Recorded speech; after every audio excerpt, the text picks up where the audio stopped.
selamat berjumpa dalam perkuliahan minggu ke-14, yaitu pertemuan terakhir. Semangat ya! Pada pertemuan kali ini kita akan mempelajari konsep audit SDM dan bagaimana mengelola SDM dalam perusahaan kecil. Pada pertemuan kali ini, capaian pembelajarannya adalah mampu mengelola sumber daya manusia dalam perusahaan kecil dan wirausaha beserta melakukan aktivitas audit dalam SDM. Peran usaha skala kecil dalam menggerakkan roda perekonomian suatu negara sangat besar. Pada umumnya, jumlah usaha skala kecil dalam suatu negara jauh melebihi jumlah usaha skala besar. Oleh karena itu, usaha kecil menjadi sektor penyerap tenaga kerja paling besar dari tahun ke tahun. Mengacu pada tren saat ini, maka kajian dan praktik MSDM perlu untuk diarahkan dapat memahami pengelolaan SDM dalam perusahaan skala kecil. Praktek MSDM pada perusahaan skala kecil memiliki perbedaan dengan praktik MSDM pada perusahaan skala besar. Perbedaan tersebut disebabkan karena 4 faktor, yaitu faktor ukuran, faktor prioritas, faktor informalitas, dan karakteristik pengusahanya. Nah, kita akan jelaskan satu persatu mengenai faktor-faktor perbedaannya, yaitu yang pertama adalah ukuran. Perusahaan skala kecil dengan jumlah karyawan di bawah 90 umumnya tidak memiliki manajer SDM profesional, sehingga tugas-tugas terkait pengelolaan SDM dilakukan oleh pemilik perusahaan atau wakilnya secara langsung. Faktor kedua adalah prioritas. Perusahaan skala kecil cenderung banyak menghadapi permasalahan selain masalah SDM. Oleh karena itu, MSDM terkadang tidak dijadikan prioritas utama dalam perusahaan kecil. Yang ketiga adalah faktor informalitas. Pengelolaan SDM dalam perusahaan skala kecil cenderung dilaksanakan secara tidak formal. Informalitas tersebut utamanya disebabkan karena kebutuhan perusahaan skala kecil untuk menjadi fleksibel dan adaptif terhadap perubahan pasar. Yang terakhir adalah faktor karakteristik pengusahanya. Hampir selalu menunjukkan karakteristik dari pihak yang mendirikan dan memiliki usaha tersebut. Hal ini didasarkan pada model pengendalian perusahaan kecil yang cenderung dilakukan secara penuh oleh pemilik usaha, baik dalam penetapan tujuan perusahaan, pengaturan lingkungan kerja, penetapan kebijakan perusahaan, hingga ke model komunikasi yang diterapkan dalam perusahaan. Implikasi yang berkaitan dengan MSDM berdasarkan perbedaan antara perusahaan kecil dan perusahaan besar antara lain: 1. Praktek MSDM pada perusahaan kecil yang tidak tepat karena tidak dilakukan oleh MSDM profesional dapat menyebabkan perusahaan skala kecil kehilangan daya saingnya. Yang kedua, tidak adanya profesional MSDM dalam perusahaan kecil rentan menyebabkan terjadinya permasalahan, utamanya permasalahan terkait hukum ketenagakerjaan dan keamanan kerja.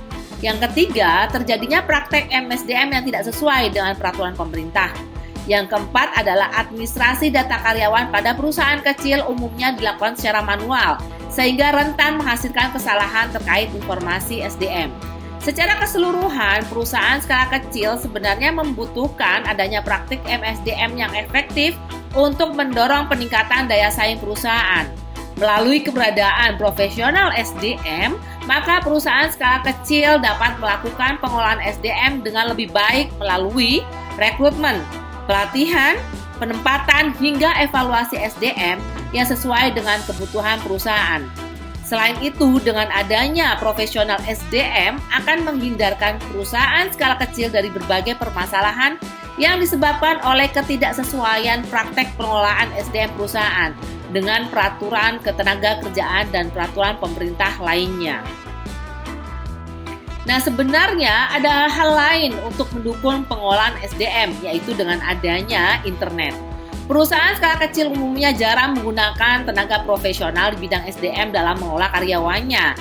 Oleh karena itu, perusahaan kecil tidak akan dapat bersaing dengan perusahaan besar dalam bidang MSDM jika tidak melakukan perbaikan terhadap pengelolaan SDM-nya. Perbaikan yang dapat dilakukan oleh perusahaan kecil adalah dengan mengambil keputusan untuk merekrut profesional SDM atau dengan alternatif lain, misalnya dengan menggunakan instrumen yang mampu mendukung pengelolaan SDM. Salah satu instrumen yang terbukti mampu mendukung pengelolaan SDM dalam perusahaan kecil adalah media internet yang diaplikasikan secara khusus untuk mengelola SDM, atau dengan kata lain ataupun istilah lain yaitu Internet Based HR Resources.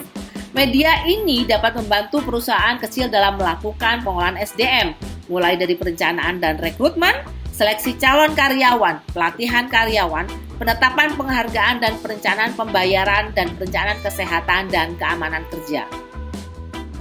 Nah, sekarang kita akan membahas audit SDM. Audit SDM adalah proses evaluasi atas berbagai aktivitas manajemen sumber daya manusia yang bertujuan memperbaiki aktivitas-aktivitas tersebut. Audit SDM memberikan umpan balik mengenai seberapa baik para manajer menjalankan tugas-tugas yang terkait dengan pengelolaan SDM. Lingkup audit SDM. Audit SDM merupakan kontrol kualitas secara menyeluruh atas berbagai aktivitas dalam pengelolaan SDM dalam suatu perusahaan dan bagaimana aktivitas-aktivitas tersebut mendukung strategi perusahaan. Adapun cakupan audit SDM, yang pertama adalah audit strategi perusahaan, yang kedua audit fungsi SDM, yang ketiga audit kepatuhan manajerial, dan yang terakhir adalah audit kepuasan karyawan. Selanjutnya adalah manfaat audit SDM, yaitu untuk pertama mengidentifikasi kontribusi Departemen SDM bagi organisasi, yang kedua adalah meningkatkan citra profesional Departemen SDM, yang ketiga mendorong tanggung jawab dan profesionalisme yang lebih tinggi di kalangan karyawan Departemen SDM, yang keempat adalah memperjelas tugas dan tanggung jawab Departemen SDM, dan yang terakhir adalah mendorong keseragaman kebijakan-kebijakan dan praktik-praktik personalia. Nah, sekarang akan kita jelaskan mengenai cakupan audit. Tadi kan ada 4 ya, audit strategi perusahaan, audit fungsi SDM, terus audit kepuasan karyawan, dan audit kepatuhan manajerial.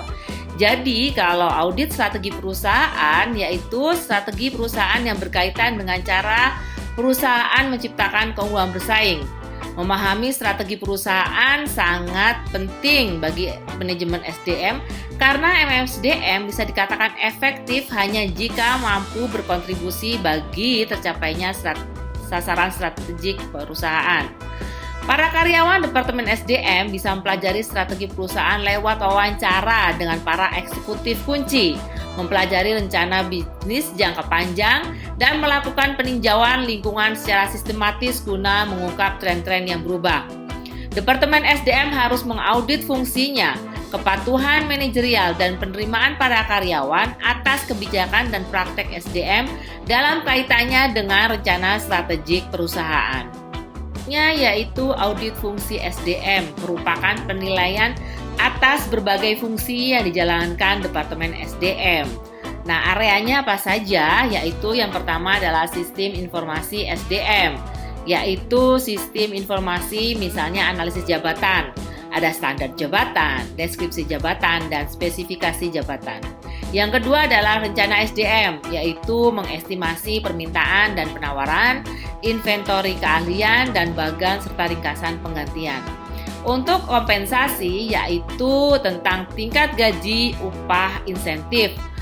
Berikut juga dengan paket tunjangan ataupun layanan perusahaan bagi karyawan.